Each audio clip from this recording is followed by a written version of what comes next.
जय हिंद प्यारे बच्चों। मैं निकेश मोतला स्वागत करता हूं आपका हमारे YouTube चैनल केजी फाउंडेशन में। और आज हम पढ़ने वाले हैं इंग्लिश की नेक्स्ट क्लास।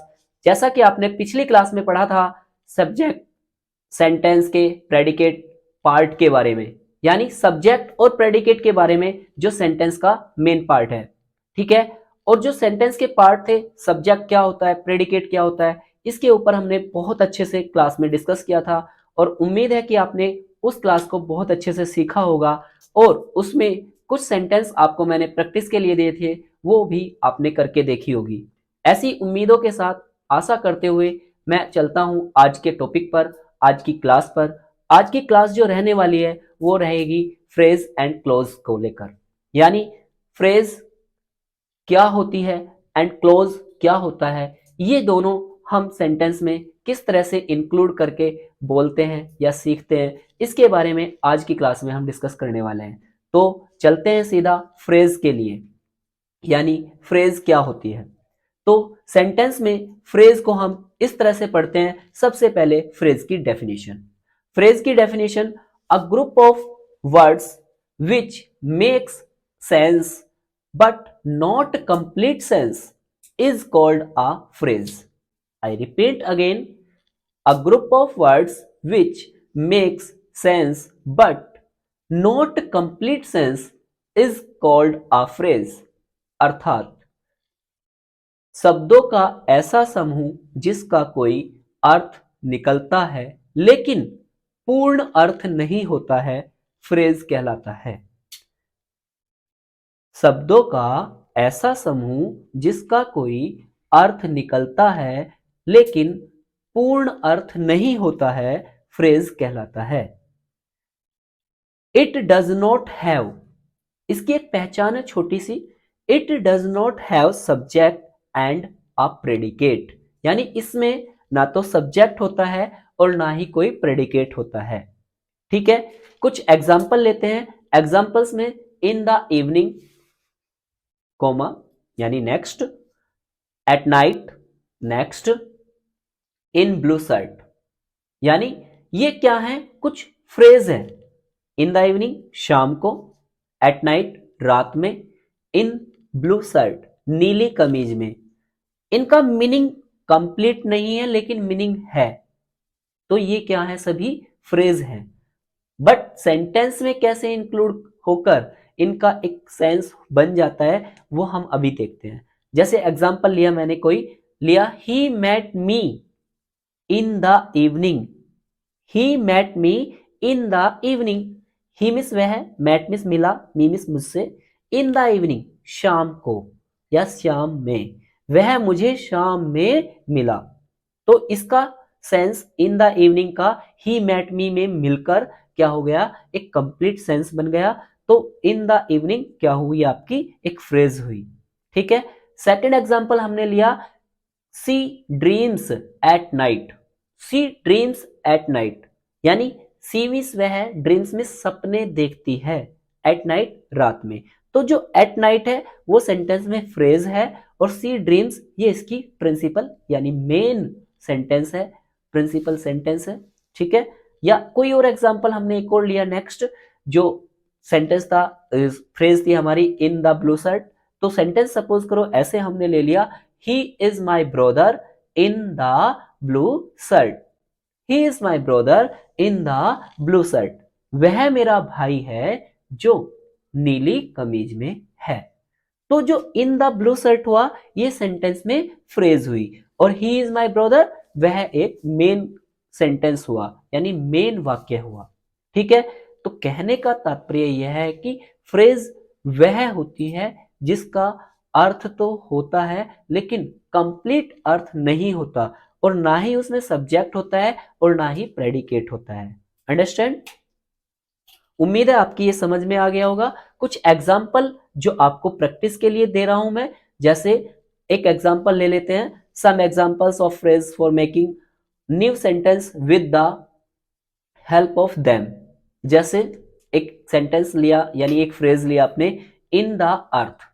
अब इस सेंटेंस में, यानी इसे सेंटेंस में कैसे इंक्लूड करोगे वो आपको प्रैक्टिस करनी है। In the earth. Second, on a wall. on a wall. Third, to my door, to my door. Four, of great beauty, यानी नेक्स्ट हम देखेंगे of great beauty. And five यानी नेक्स्ट एग्जाम्पल जिसको आपको फ्रेज में sentence include करके लिखना है वो है in the corner. In the corner. इन पांचों को आप प्रैक्टिस के रूप में सेंटेंस में मर्ज करके सेंटेंस बना के देखेंगे और ये फ्रेज वाला टॉपिक आपकी बहुत अच्छे से समझ में आ जाएगा. अंडरस्टैंड. आगे चलते हैं. नेक्स्ट हम पढ़ेंगे अब क्लोज के बारे में. क्लोज क्या होती है? क्लोज, सबसे पहले आपने फ्रेज को पढ़ा. फ्रेज को आपने देखा कि सेंटेंस में सेंस तो होता है बट कंप्लीट सेंस नहीं होता, लेकिन क्लोज इससे डिफरेंट है. क्लोज की डेफिनेशन पे आ जाते हैं सीधा. क्लोज की डेफिनेशन है a group of words which forms part of a sentence and contains a subject and a predicate is called a clause. मैं रिपीट करता हूं परिभाषा को, डेफिनेशन को. A group of words which forms or parts of a sentence and contains a subject and a predicate is called a clause. अर्थात शब्दों का ऐसा समूह या ऐसा भाग जिसका पूर्ण अर्थ होता है और उसके अंदर सब्जेक्ट भी होता है और प्रेडिकेट भी होता है, वह वाक्य का ही एक भाग होता है. Every complete sentence made up at least one clause. Every complete sentence made up at least a one clause. अर्थात एक सेंटेंस, पूर्ण वाक्य एक क्लोज से ही मिलकर बनता है. यानी एक क्लोज के अंदर एक वाक्य होता है, अर्थात एक वाक्य जो होता है वो क्लोज ही होती है. तो ये हुआ हमारी क्लोज की डेफिनेशन. Some examples. क्लोज क्या होता है उसको एग्जांपल के द्वारा समझते हैं. I bought a table which is made of wood.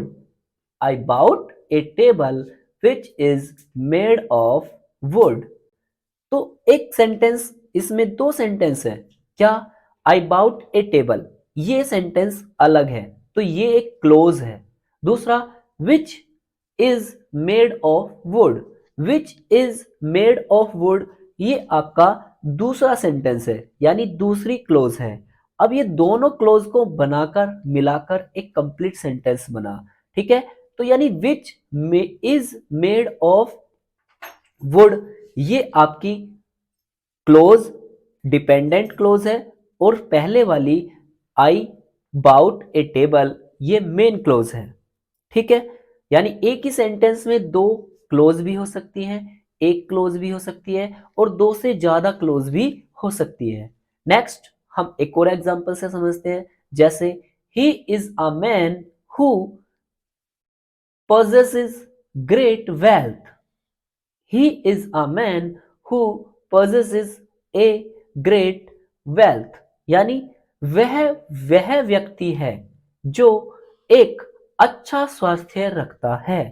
यानी दो क्लोज आई सेंटेंस में, एक ये मेन क्लोज कि वह व्यक्ति है, दूसरी जो अच्छा स्वास्थ्य रखता है या जिसका स्वास्थ्य बहुत अच्छा है. तो इन दोनों सेंटेंस से आपने क्लोज के बारे में सीखा कि क्लोज क्या होती है जिसका कंप्लीट मीनिंग भी होता है, उसमें सब्जेक्ट और प्रेडिकेट भी हो सकता है और वह वाक्य का ही एक भाग होता है. अंडरस्टैंड. चलते हैं कुछ एग्जाम्पल की तरफ.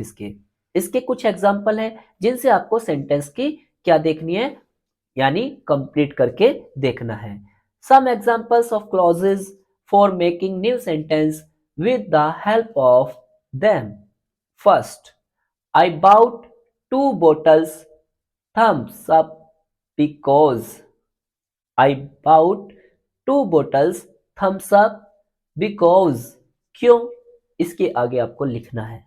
यानी इसमें एक क्लोज ऐड करनी है वो क्या हो सकती है, ये आपको प्रैक्टिस के लिए छोड़ दिया है मैंने। Next, if you don't go, इसके आगे आपको क्लोज जोड़नी है इसमें कि क्या क्लोज आने वाली है।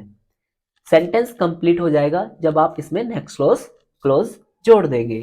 थर्ड सेंटेंस आपके लिए प्रैक्टिस के लिए मैंने छोड़ा है, I know how to drive a car but I enjoy. I know how to drive a car but I enjoy. इसके आगे आपको क्लोज जोड़नी है, फिर इसको भी आपको सेंटेंस को कंप्लीट कर देना है। ये भी आपके लिए प्रैक्टिस के लिए है। Next sentence, when I met you I dash. अब इसमें भी आपको क्लोज जोड़नी है और इस सेंटेंस को भी क्लोज जोड़ के आपको कंप्लीट कर देना है। ये भी आपके लिए प्रैक्टिस के लिए है। एंड एक और लास्ट सेंटेंस जो क्लोज की प्रैक्टिस के लिए आपको मैंने छोड़ा है, after we reached home we dash, यानी इसके आगे क्लोज जोड़ देनी है आपको और ये भी सेंटेंस आपको कंप्लीट करना है।